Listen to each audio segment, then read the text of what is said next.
अब हम बात करेंगे फूलों को सुखाने के बाद ठीक प्रकार से उनका भंडारण करना।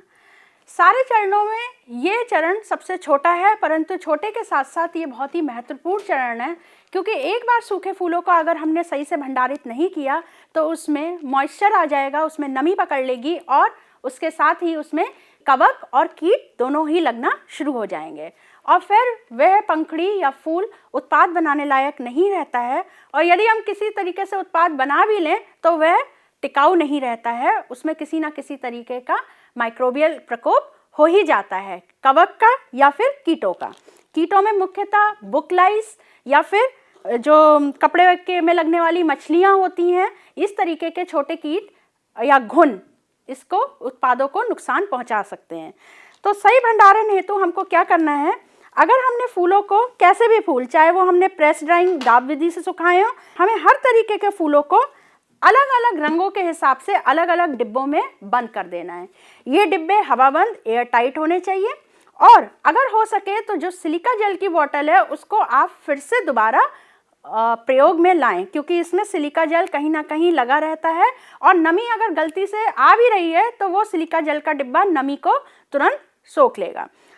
तो इस तरीके के डिब्बे, हवाबंद डिब्बे में हमने एक रंग के फूल ही भंडारित करने हैं, यानी अगर नीला फूल है तो हमने नीला फूल एक ही रंग में भंडारित करना है, चाहे वो नीला फूल अलग अलग पौधों का हो, अलग अलग तरीके का हो, पर एक रंग में एक ही फूल हमने भंडारित करना है। जैसे कि अभी मैंने लार्कस्पर, कॉर्नफ्लावर और डेंड्रोबियम, ये तीनों नीले फूल एक ही डिब्बे में बंद करके यहाँ हमें लेबलिंग कर देनी है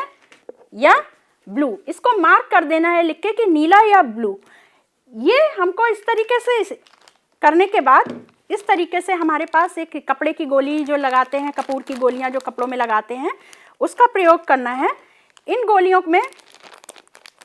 हमने 2 से 3 गोलियां इतने बड़े डिब्बे में डाल के फूलों के साथ रख देनी है। इससे क्या होगा, जो भी कीट, महीन कीट, इनमें भंडारित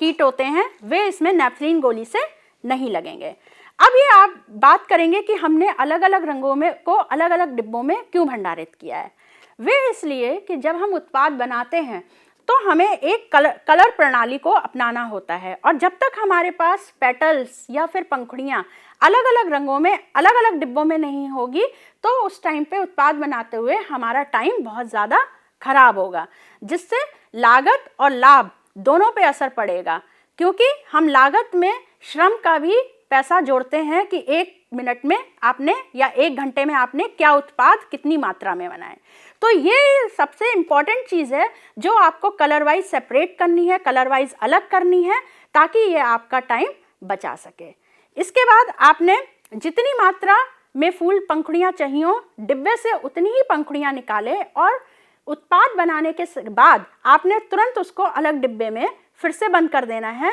क्योंकि अगर ये खुली छूट गई, एक रात के लिए भी खुली छूट जाएंगी, तो उसमें मॉइस्चर पकड़ के पंखुड़ियाँ सिकुड़ सकती हैं या प्रेस ड्राइंग से उठी ऊबड़ खाबड़ हो सकती हैं, तो वे हमारी गुणवत्ता को प्रभावित करेंगे।